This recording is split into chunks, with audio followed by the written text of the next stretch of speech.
안녕하세요. 여기는 전라북도 장수 사과가 고독성 농약을 불법 살포해서 자연을 황폐화시키고 인간을 병들게 하고 꿀벌을 싸그리 죽이는 전라북도 장수의 언제나 빈손입니다. 제가 어제 잠깐 확인했는데요. 그 베노피아 향수와 스트립제 종전에는 스트립제를 먼저 넣었죠. 그리고 5일이 지나면 6일째 스트립제 위에다가 베노피아 향수를 다시 발라서 집어넣었는데, 이번에는 그렇게 하지 않고 바로 베노피아 향수를 스트립제에 바로 집어넣어서 투여를 해봤습니다. 그래서 어제 1시간 정도 제가 관찰을 했는데 별 문제가 없었고요. 그래서 오늘 만 하루가 지났기 때문에 그 상태가 어떤지 지금 보려고 다시 올라왔습니다. 해 떨어지기 전에 쭉 확인하기 위해서 올라왔는데요. 이놈은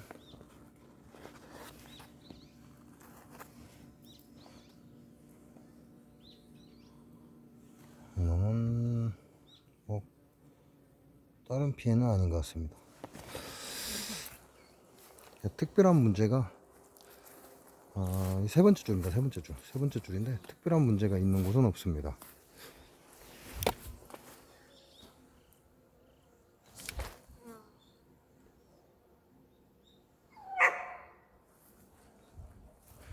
세 번째 줄은 아무 이상이 없고요. 네 번째 줄,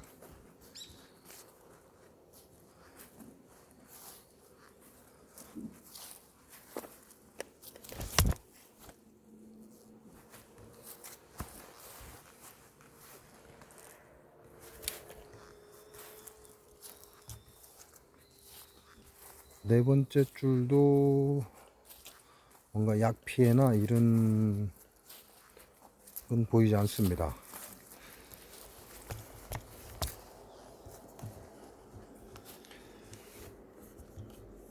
네 번째 줄도 상태가 좋고요. 약 피해나 이런 건 보이지 않고 있고,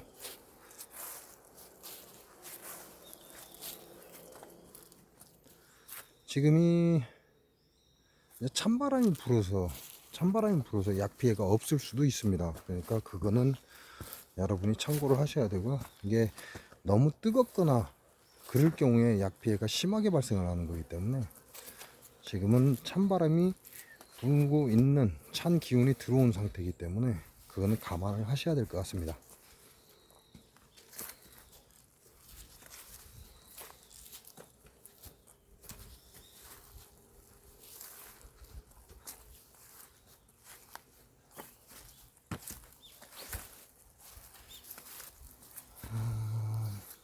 특별한 문제가 없습니다. 지금 요놈들이 모여 있는 건 말벌을 방어하기 위한 거고, 그 앞 주변을 쳐다봐도 뭐 특별하게 문제가 되는 것들은 없고요.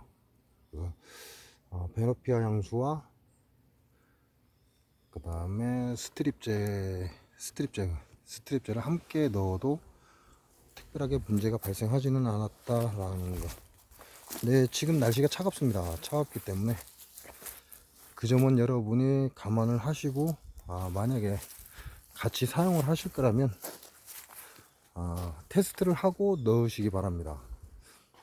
지금 날씨는 굉장히 추운 날씨거든요. 추운 날씨이기 때문에 베노피아 향수가 한꺼번에 훅 하고 일어나지 않을 수도 있으니까요.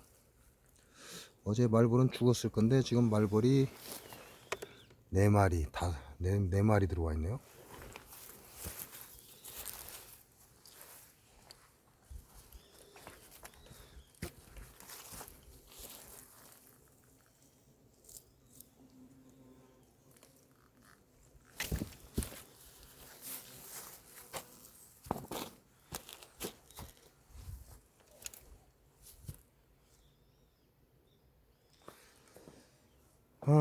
일단은 이상이 없습니다. 근데 지금 여기에는 다섯 번째 줄은 다섯 번째 줄하고 네 번째 줄은요, 스트립제하고 스트립제를 한 장짜리를 원래 넣어야 되거든요.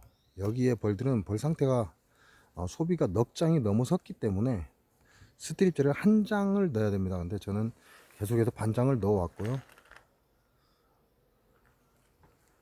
그래서 아마 그 영향으로 피해가 없을 수도 있습니다.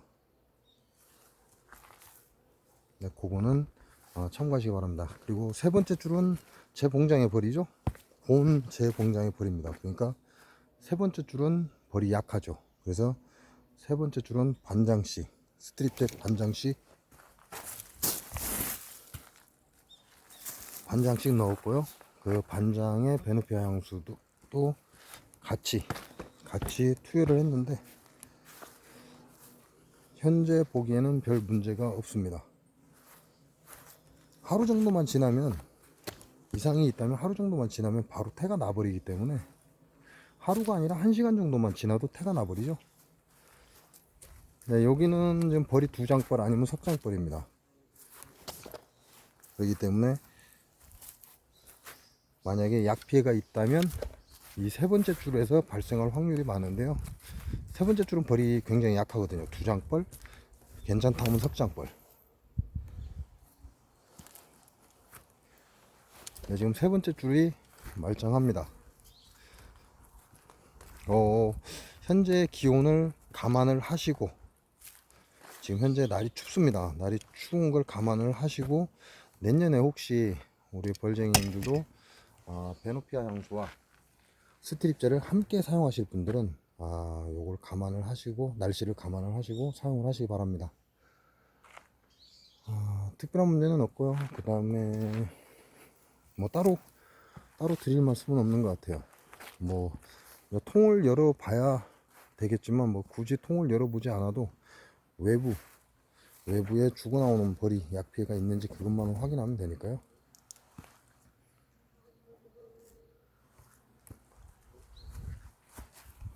그 사이에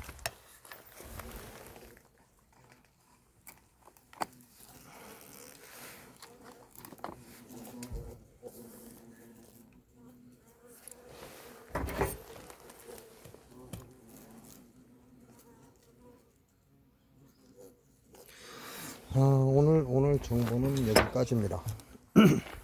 스트립제와 베노피아를, 스트립제 사용하지 않은 새것 진드기 약제죠. 스트립제와 베노피아를 동시에 투여를 해도 별 문제가 없었다. 그러나 날씨 온도가 낮아서 피해가 없을 수도 있다라는 거 감안하시고, 만약에 내년에 스트립제와 베노피아를 함께 사용하실 분들은 날씨 참고해서 사용하시기 바랍니다.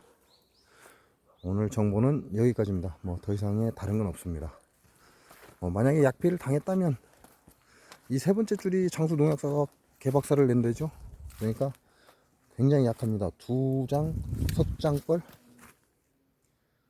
석장벌밖에 안 되기 때문에, 만약에 피해가 발생한다면 여기서 발생을 할 겁니다. 세 번째 줄에서. 근데 세 번째 줄이 말짱을 보면 피해가 없다라고 봐도 될 것 같습니다. 그래서 여러분들께 오늘 영상을 킨 정보는 여기서 끝났습니다. 그래서 더 이상 안 보셔도 되고요. 여기까지만 보시면 될 것 같습니다.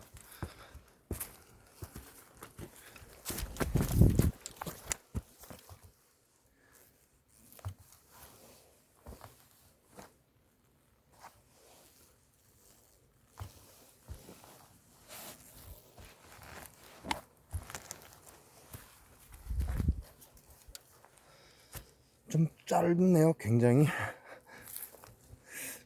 짧습니다. 그러면 제가 뭐 다른 거 할 건 없고요. 한 번씩 그런 얘기를 하죠.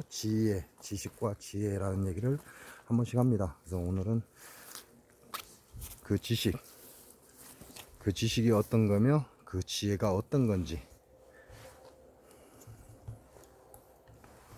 잠깐 설명을 드리겠습니다.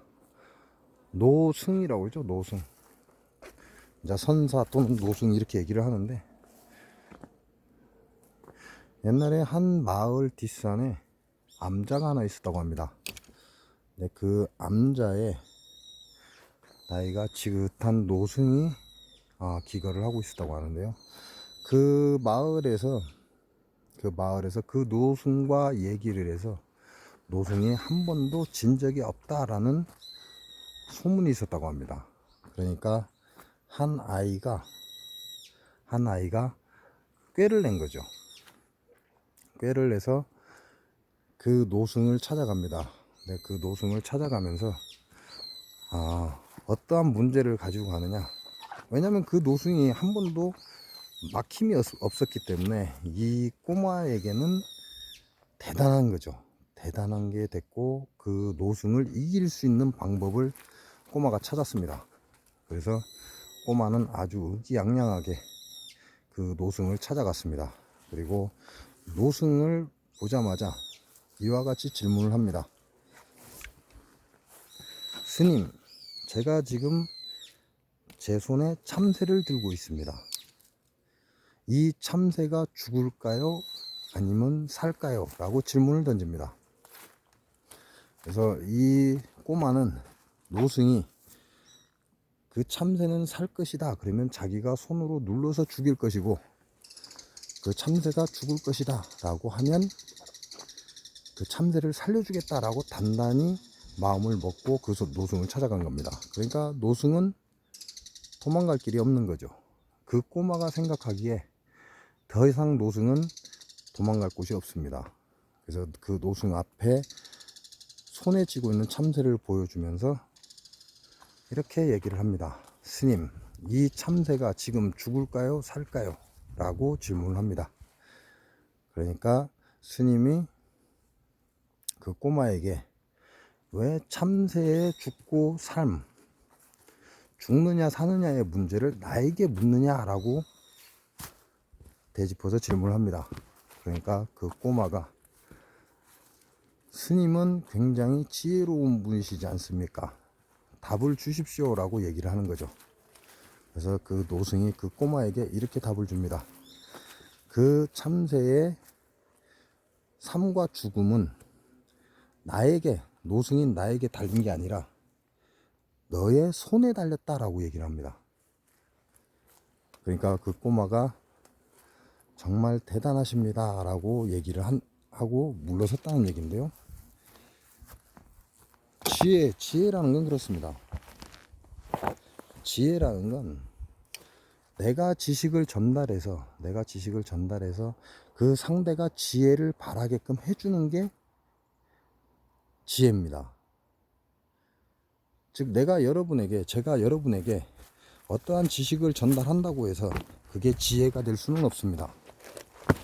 제가 여러분께 전달하는 모든 것은 지식입니다. 그러나 지식을 바탕으로 해서 여러분이 지혜를 열어가셔야지, 제가 주는 정보만 가지고 그 지식만 가지고 그것만 써먹겠다라고 생각을 하시면 큰 문제가 발생할 수 있다라고 말씀을 드리는 거죠. 지식과 지혜라는 건 엄연히 다릅니다. 엄연히 다르지만 누가 어떻게 쓰느냐에 따라서 그 지식이 지혜가 될 수도 있고 그 지혜가 지식이 될 수도 있습니다. 그래서 선한 자라고 하죠. 그래서 선승이라고 얘기를 합니다. 지혜로운 자라고 얘기를 하기도 하고요. 이 지혜로운 자나 선승들은 상대에게 지식을 전달해주고 그 지식으로 말미암아 지혜를 발할 수 있게끔 해주는 게 바로 선승입니다. 여러분도 지식 전달만 하지 마시고 여러분이 전달하는 그 지식을 듣고 누군가가 지혜를 발할 수 있는 그런 지식을 전달하시기 바랍니다. 사람과 사람이 전달하는 것은 지혜는 절대 존재하지 않습니다. 무조건 지식입니다. 어떠한 사람이 어떠한 사람에게 전달하는 건 지혜가 있을 수가 없습니다. 그건 전부 다 지식입니다. 그러나 사람들은 자기가 판단한 모든 것을 지혜로운 것이다라고, 지혜다라고 착각을 하고 살고 있다는 거죠. 근데 우리가 전달하는 건 모든 게 지식입니다. 지혜는 없습니다. 그리고 지식은 두고두고 써먹습니다. 오늘도 쓰고 내일도 씁니다. 지식이란 그렇습니다. 지식이란 오늘도 쓰고 내일도 쓸 수가 있습니다. 1년이 지나도 10년이 지나도 그 지식은 쓸 수가 있습니다. 그러나 지혜는 그렇지 않습니다.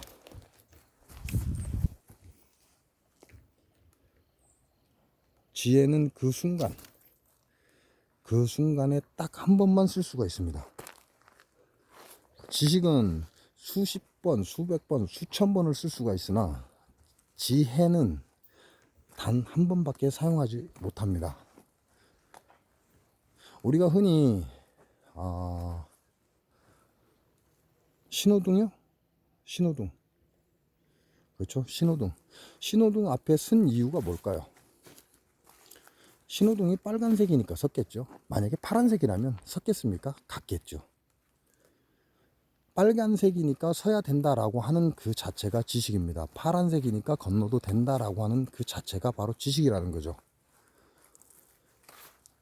우리의 삶의 지식은 반드시 필요합니다. 그러나 세상 사는 삶은 지혜만 가지고 살 수가 없습니다. 지혜만 가지고 살 수가 없고 그 지식으로 해서 지혜를 발해야만, 지혜를 낳아야만 세상 사는데 걸림이 없다라는 말씀을 드리는 거죠.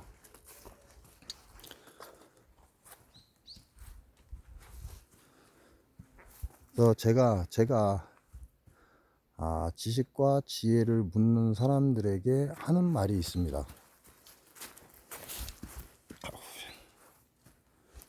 지식과 지혜를 묻는 사람들에게 이렇게 질문을 합니다.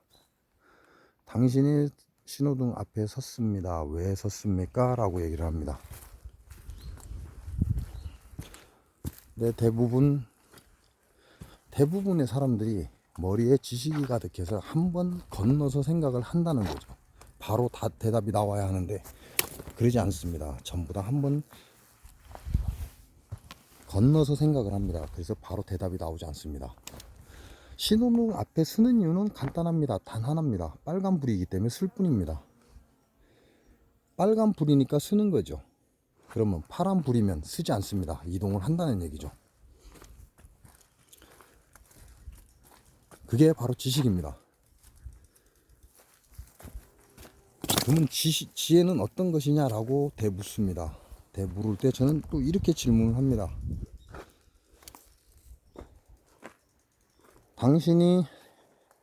당신의 아이가 몹시 아픕니다.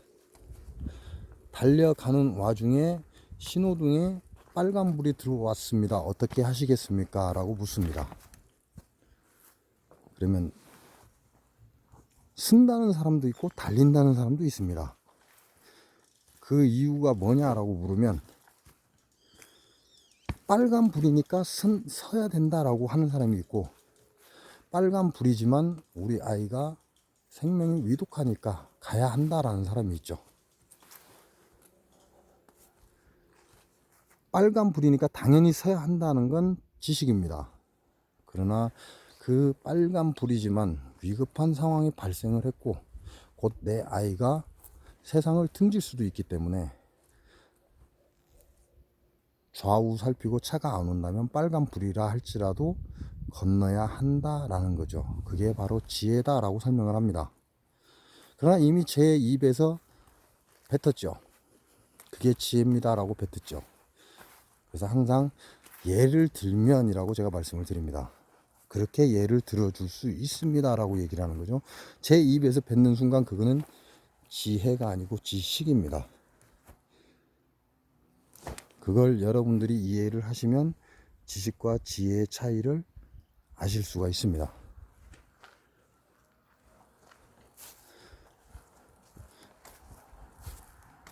즉 저와 얘기해서 지식과 지혜 얘기하면 그 어떤 누구도 이길 수 없다라는 결론이 나오죠. 입에서 뱉는 순간 그것은 지혜가 아니라 지식이기 때문입니다. 여러분도 좋은 삶입니다. 행복한 삶이고, 이 장수 농약사가처럼 그 머리에 돌 만들어서 지식만 전달받아서 계속해서 그 지식으로 농약농법 사용하는 이 장수 농약사가처럼 힘든 세상 살지 마시고 조금 더 먼 앞날을 바라보고 모든 사람을 위해서 살 수 있는 지혜를 바라시기 바랍니다. 오늘 영상 여기서 마치겠습니다. 좋은 밤 되시고 행복한 시간 되시기 바랍니다. 고맙습니다.